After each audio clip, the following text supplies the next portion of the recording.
I was so blinded by his success and status that I didn't see things clearly.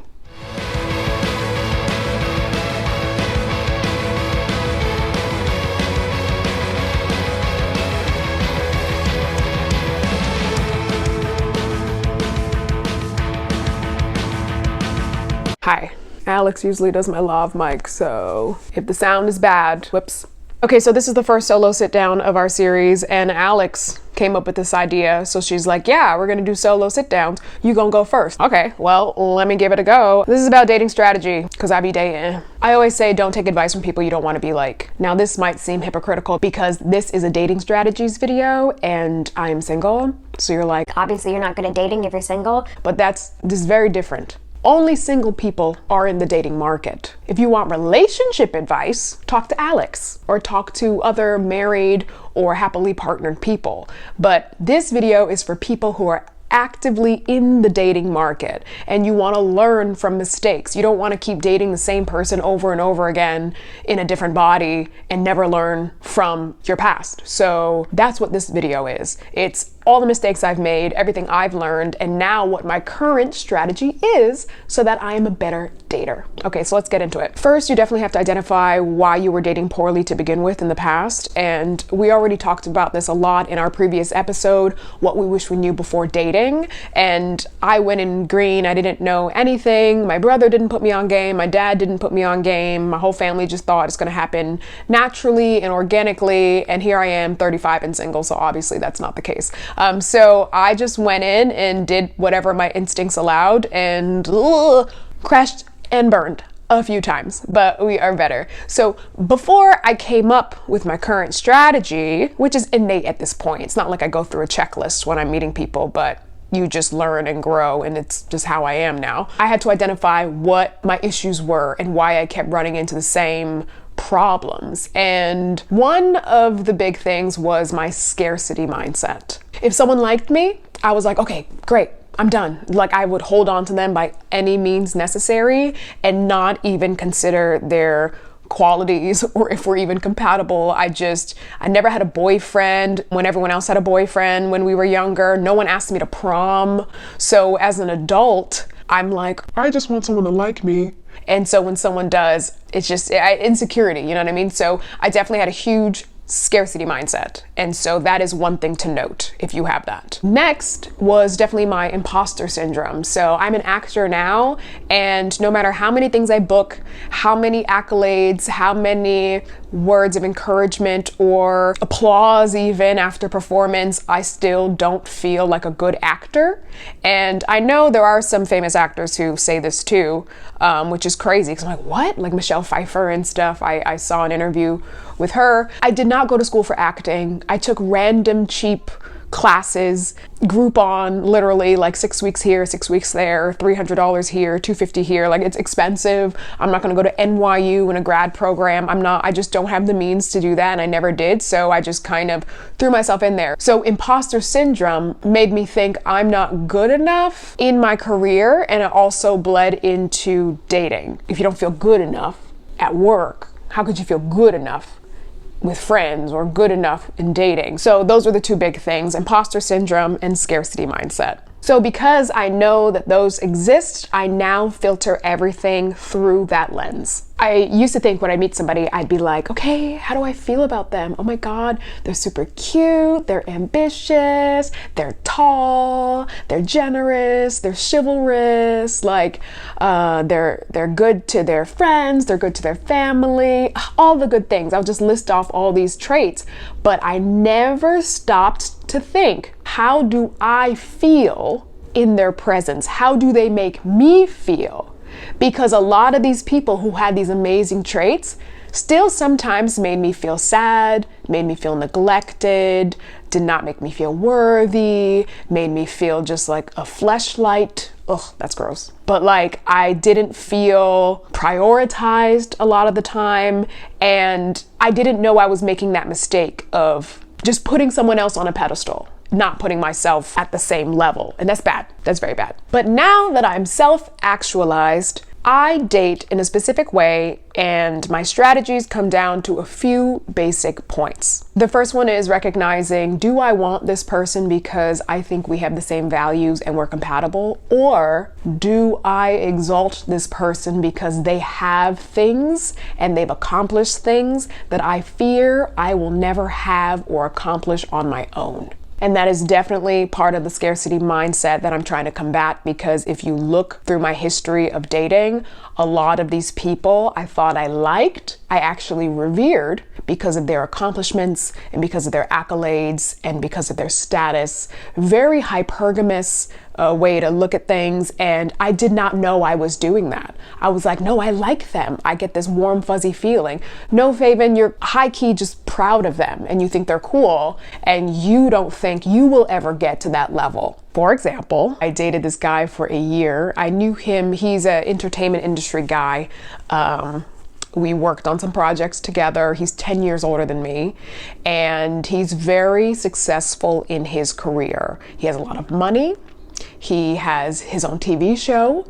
He has a come-up story that is very, very inspiring. He started from nothing since he was a teenager. And all that is like amazing to me, because going into this industry, I didn't know anyone and I didn't have any money or anything. So I was in awe of him.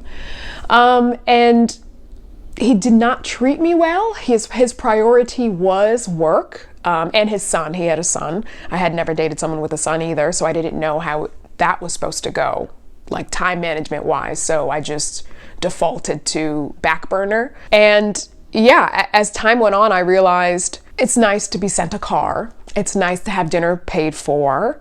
But what is not nice is someone who won't call me, someone who doesn't want to do weekends away or weekends in, someone who doesn't ask me questions, someone who doesn't have the same lifestyle. When I tell you, I am at the peak of my fitness journey. I work out, I lift every other day. I get 10K steps a day. I grocery shop, I food prep, I get over 100 grams of protein in.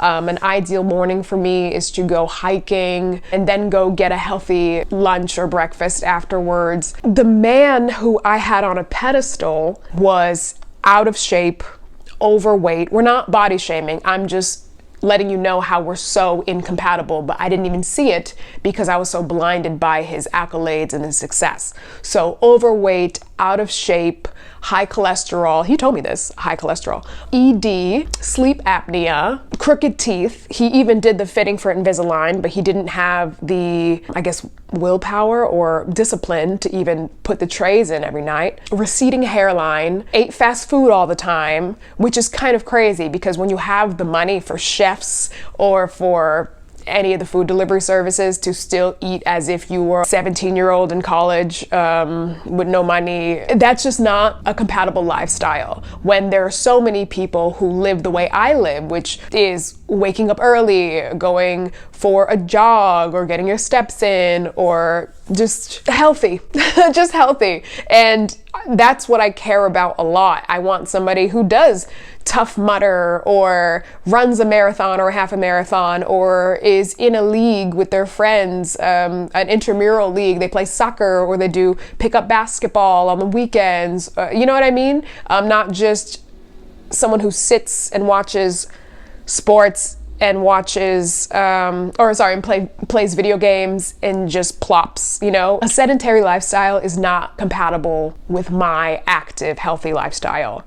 And I ignored all that and I put my needs on the back burner because this man had stuff. He also had a $2.5 million midtown apartment that looked like a frat house, because there were sneakers everywhere, video games everywhere. And that should have been a sign too. There was no space made in that new place for a woman. And you could tell that there was no intention of making space for a woman. But I didn't put any of those pieces together because again, I was so blinded by his success and status that I didn't see things clearly. The next major thing that I look at when it comes to dating is something very simple. Do they want the same things as me? Ugh, I used to not ask the questions that actually matter. Do you want to be married? Do you want children? Do you want to stay in New York City, or do you want to move to the suburbs and buy a house and live that type of life?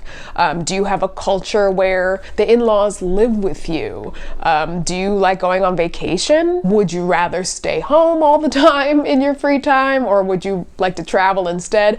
I never asked that. I was going off of feelings, and feelings is not a practical indicator of are you compatible. So I had this crush on this guy, so hot. But this was, Alex and I actually talked about this in one of our episodes. This was a guy I met 12 or 13 years ago when I was working in Massachusetts. I was taking an acting class, a Groupon acting class, and I met him there. And he was also corporate, and for fun, he was like, let me go act. So he was super cute, super fun. He was the only one I connected with in the class. And then life happened. I moved to New York. He moved to San Diego. He had a 7-year-long relationship that had ended, and we reconnected via Instagram. We decided, since I'm 35 and he's 37, we're grown, we know what we want, we can do whatever we want, we live on opposite coasts, so let's just meet up in a neutral ground. We met up in Denver. We did a hiking weekend. 3 days with somebody who you hadn't seen in over a decade. It's a lot of conversations that happen. So we got to know each other very well. And because I have this new strategy, I know to actually ask these real questions. Was I romanticizing the Denver trip? Absolutely. I was like, oh my gosh, best case scenario, we're gonna run off and get married. We're gonna live happily ever after. This story of reconnecting after X amount of years is just like a rom-com in itself. Like, no editing needs to be made to the story, you know, like this is the story, and then they end up happily ever after. But in having these conversations and learning about his life and learning about his mental health and learning about his 7-year relationship that ended and learning about his father passing and learning all about him and him being very vulnerable, which I appreciate, I also learned things that are not compatible. For example, he doesn't want children. Now, I have been on many, many dates, and I used to never bring that up. Do you want kids? That is a deal breaker type question. If you want kids and someone doesn't matter how hot they are, doesn't matter how nice they are, doesn't matter how compatible the rest of your lifestyle is, that is a deal breaker. And I want children. And up until I'm no longer fertile, I will want children. And I had to just stop liking him, because those chemicals that made me so giddy and excited, I knew that those were false. And I knew, at least the feeling it gave me, I knew it was fleeting, and I knew it would just lead to heartbreak, because if I got emotionally attached to that guy and then he just reiterated what he told me on day 2, which is I don't want kids, I would break my own heart. I would hurt my own feelings. So that's why the major question is, do they want the same things as me?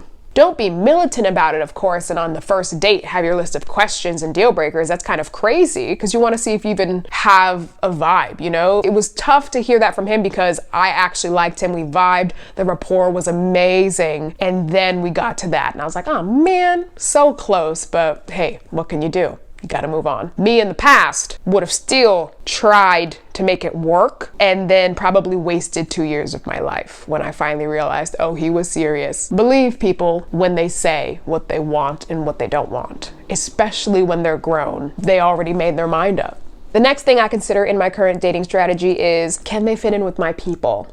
So being single at age 35, obviously I spend my free time not with a partner, but with other people that I love. So I have friends, I have family, I have work, I travel, I go to events, and that's amazing. Like, my life is what my life is. It just doesn't have a partner attached to it. So if somebody enters my life, I would want to add that person to the things I already do. If I'm gonna go to a movie screening, I wanna bring them as my +1. If I'm gonna go to a wedding in Poland, like I did last year, I wanna bring them as my +1.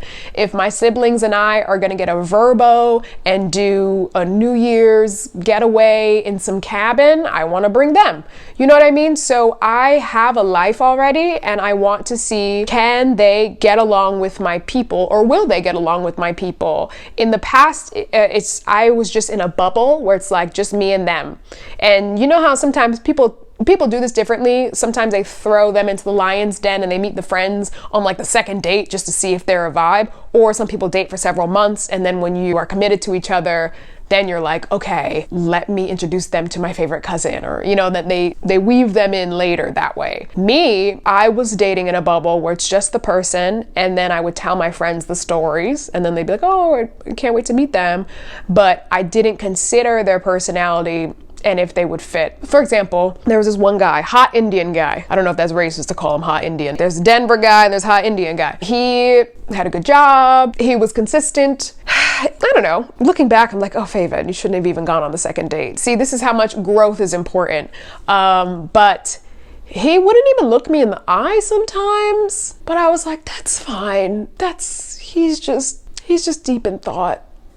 Anyway, we dated for 5 months, which is insane. He did live in New Jersey and was busy during the week, so we pretty much saw each other on weekends. So that's why it stretched out to be 5 months, because it was just like weekends.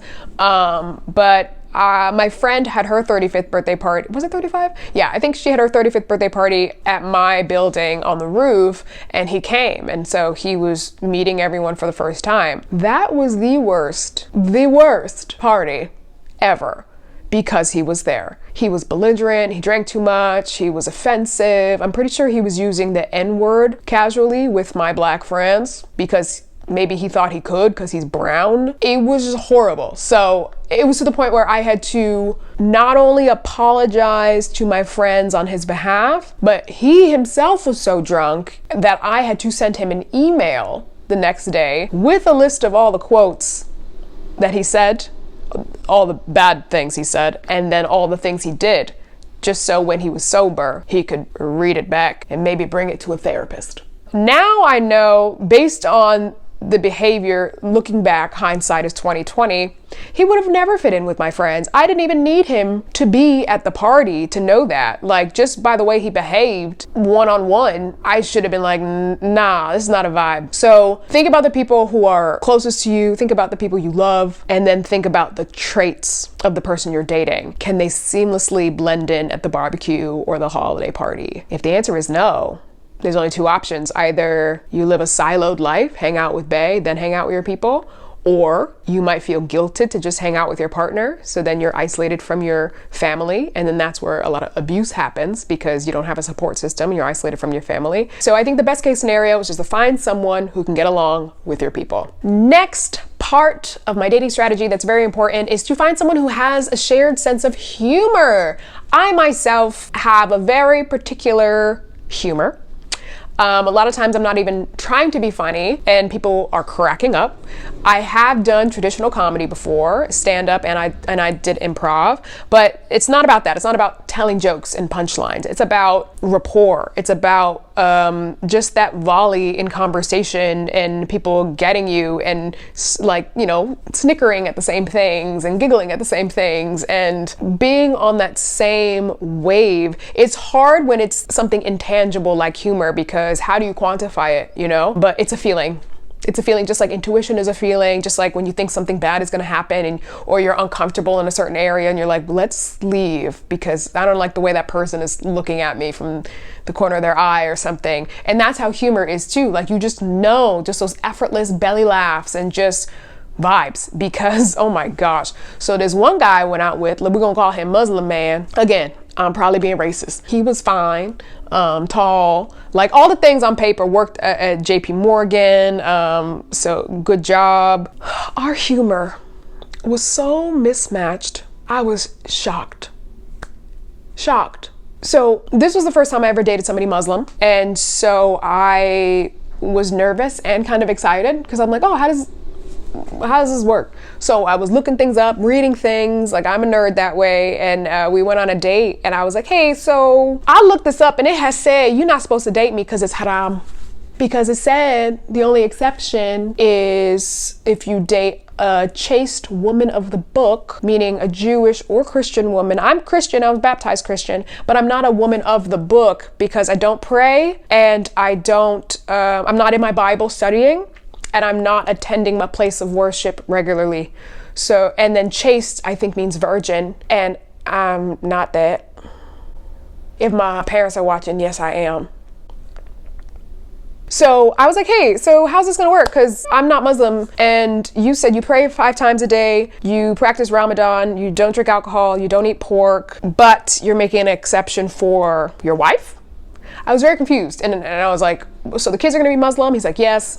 I didn't feel comfortable because, I don't know, I don't want someone to resent me for making their household divided. What I'm getting at, because this is about humor, since we talked about kids and we talked about food and lifestyle and things like that, I know part of my protein breakfast is 2 slices of bacon, along with my scrambled eggs with cottage cheese and my protein pancakes and my berries. So I said to him, in our hypothetical future household, would I be allowed or able to, or would it be disrespectful to make bacon in a Muslim household? I thought that was a normal question. No, right? I don't want to disrespect my husband by accident. I would respect everyone's religion, you know? So he laughs and says, yeah, if you're not Muslim, so you can make it, that'd be fine. You can eat the bacon and make the bacon in the house. And I was like, okay. Then what he said next caused us to stop dating. He said, and I quote, you ask a lot of questions. What's next? Are you gonna ask if our underwear needs to be halal? Sir, that's rude. Halal and haram are opposites, like forbidden versus okay, like halal is like kosher or whatever, but like the Muslim version. I don't understand how asking 2 questions, like are you allowed to date a non-Muslim and would bacon be allowed, is a lot of questions for someone who doesn't know anything about Islam. You know what I mean? And you are, he was 42, 43. So we're grown-ups, you know, so we are who we are at this point. So I'm just literally trying to understand, and I'm asking real questions. For everyone I'm dating is my potential future husband. So I'm gonna ask real questions. And so I thought that was a little off color, and I was like, yikes, that was kind of rude. No need to be mean. And then he swore up and down it was a joke. It was a joke. He's like, I'm just kidding. It was a joke, I promise. And I understand how it could be hilarious, but I also see how it is not, right? So if it's a joke, either it's bad writing or bad delivery, right? All that to say, I was offended. I did not laugh. And that's how his jokes go. And I looked back at the previous dates we were on and I'm like, yeah, he'll say something and I'm just looking at him deadpan and he laughs and his laugh indicates that it's a joke. And I was like, oh, that's what you thought was funny. Okay. And so nothing ever lands. So if you ever find yourself in a situation where nothing lands, either what you say or what they say, it's gonna be like pulling teeth. So anyway, he and I never went out again. I guess I wouldn't even consider that a fight, but it was definitely a disagreement or a misunderstanding, I guess. And yeah, he never asked me out again after that. So I don't know if it was just too awkward that I don't get his humor, or I don't know that he felt some type of way that I was questioning how devout he was, because I'm like, hey, you're not doing it right. If you're Muslim, that's not what you're supposed to be doing. I don't know if anyone has ever shown a light to that before. And that wasn't my intention either. There's secular people in every religion. Like technically, like I said, I was baptized Christian, but I don't practice or pray. So I'm a secular Christian. I believe in a higher power. But other than that, I don't do anything except be a good person. You know what I mean? And finally, my last thing is date them without dating them. Hear me out. Be their friend.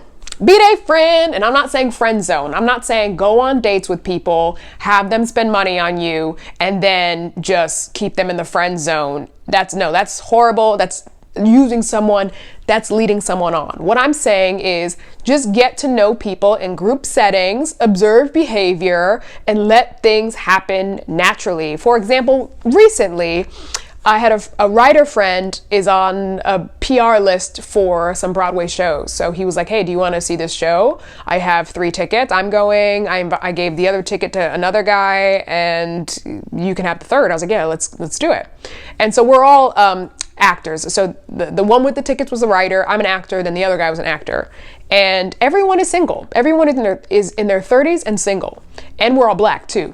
So we went to this Broadway show, had a great time. We had another friend, also 30, single, black guy, who had gone to another show.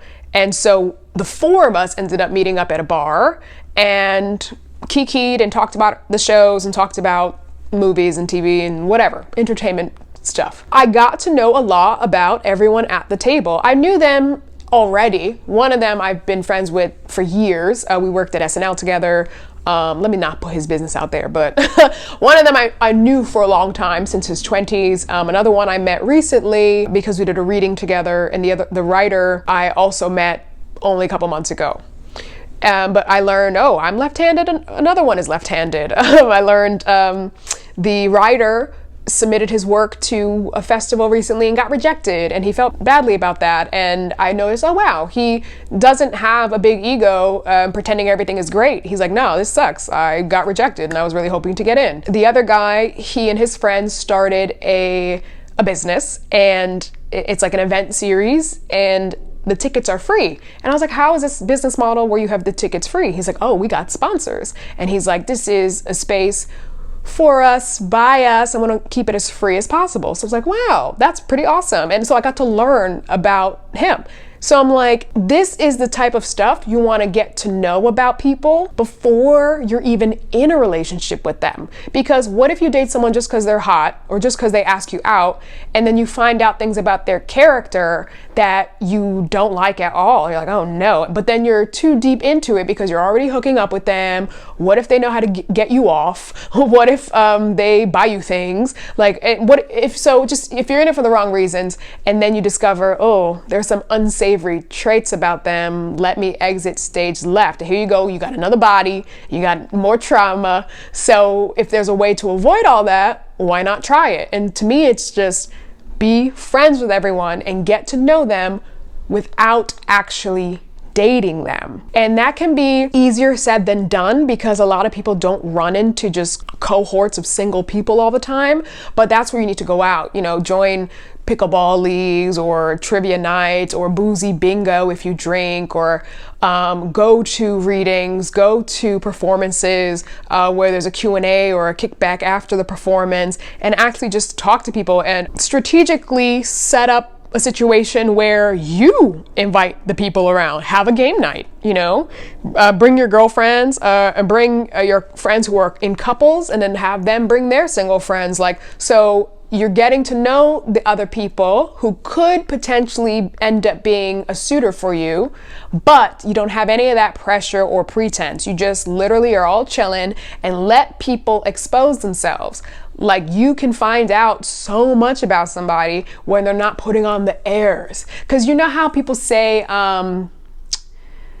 you don't know the real person until like 3 months in the beginning, you're dating their representative. So this way, like the guys that I just mentioned, and then I did a commercial, and me and the director were the only 2 black people in the whole production, and there's like lots of people involved.